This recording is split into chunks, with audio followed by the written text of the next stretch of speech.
Bahagia itu diciptakan bukan didapatkan. Beberapa kali aku dengar dan baca quotes ini dan makin lama aku makin setuju. Bahwa dalam hidup ini kita tuh hanya perlu memilih hidup yang bahagia atau memilih hidup yang tidak bahagia.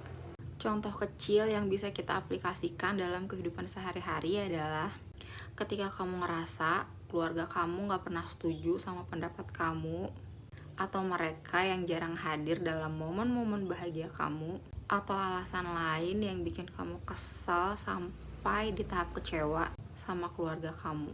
Ini bukan tentang kisah aku cuma ngambil kisah yang umum yang bisa dijadiin contoh.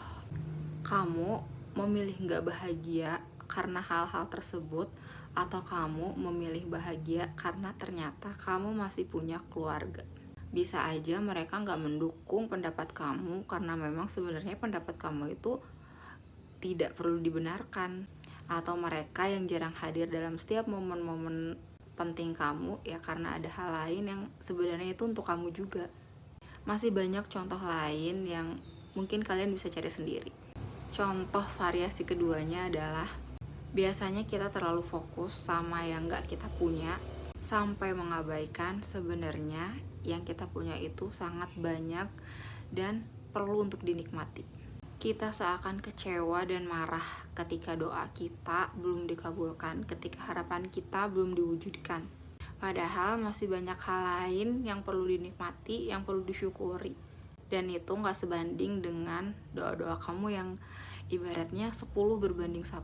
10 kenikmatan yang perlu kamu nikmatin, yang sebenarnya menyenangkan, dibandingkan hanya 1 permintaan yang belum Allah kabulkan.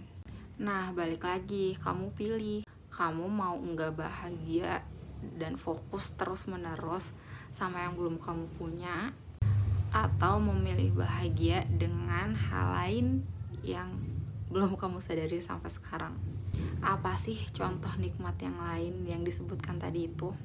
Ya, sesimpel kamu bangun pagi, menjalankan aktivitas kamu dengan lancar, tanpa hambatan. Kamu masih bisa makan enak, bisa jalan dengan cepat, dengan lancar, gak usah tertatih-tatih. Menghirup napas dengan bebas, tanpa sesak, tanpa susah. Terus juga masih bisa nyaman dengan hobi yang kamu lakukan. Pokoknya banyak banget deh, gak bisa disebutin satu-satu. Semoga sampai sini kita semua tersadarkan tentang bagaimana dan lebih banyak hal yang kita syukuri dan kita pilih bahagia dibandingkan hanya satu hal yang mengganggu kita.